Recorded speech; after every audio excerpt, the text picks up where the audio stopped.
In this video, we'll cover applying rate sheets to an employee and viewing payroll in ServiceCEO. Once we've built a rate sheet, we need to first assign it to an employee. We do that by going to that employee's record. Under the payroll plan header, there's a field called rate sheet. This is where we choose the default rate sheet for the employee.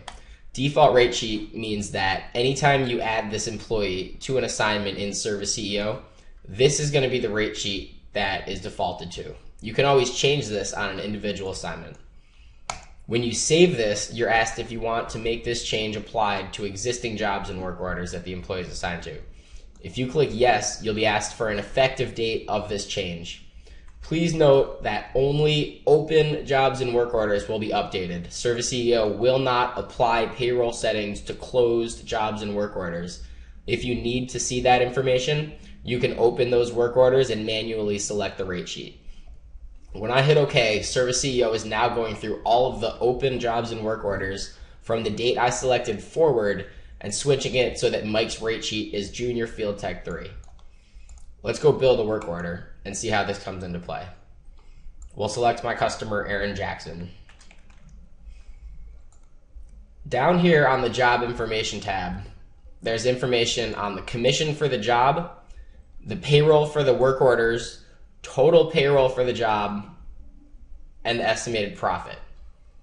Let's go ahead and get to a work order, add an employee there, and then we'll come back here and view these again. We'll go ahead and schedule this work order, and let's put, say, 5 hours on here. Go ahead and put our charge. We'll do $215 for computer install services. Down under my employee assignment section now, the system's calculated my pre-payroll profit, which is $215, as that's my charge, and I don't have any payroll information in here, and the total profit.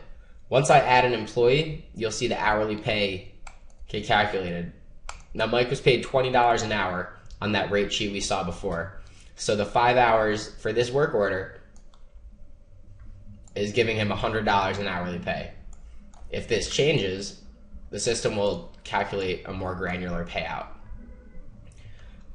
Now, as you remember, Mike was using the Junior Field Tech rate sheet here, but I can change this. So if, for example, Mike's working overtime here and he should get a different payout, I can switch the rate sheet here. Note that you see the payroll figure change based on which rate sheet this employee is using. Now, with this particular rate sheet, Mike is also paid a commission. So you can see that the commission number is broken out separate from the hourly pay. We'll go ahead and save this here. Now let's come back to our job information tab. We can see here we're not paying any commission on the job yet because this field comes from our sales rep section right here. But our total payroll on the work order is $125.50, giving us total profit of $63.50. If we add a sales rep here, we'll see that commission field increase and the profit field decrease.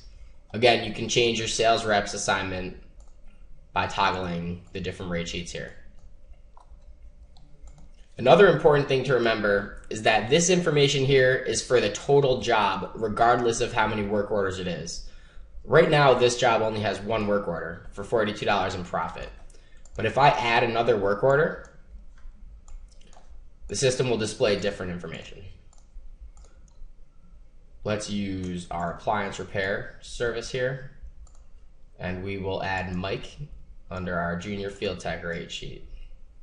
Great, so we save this here. Now, my profit on this particular work order is $25. If I come and look at my first work order, my profit on that work order was $63.50.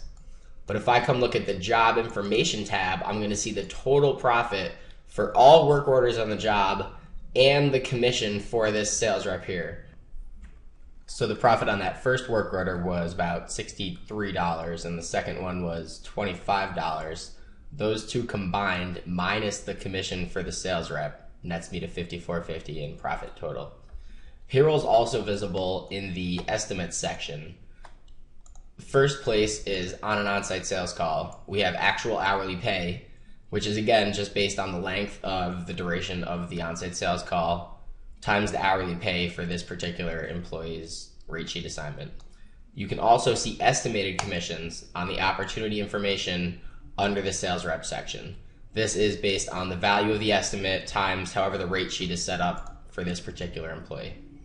This concludes the training video on applying rate sheets and viewing payroll in ServiceCEO. Please be sure to check out the next video on payroll reporting in ServiceCEO.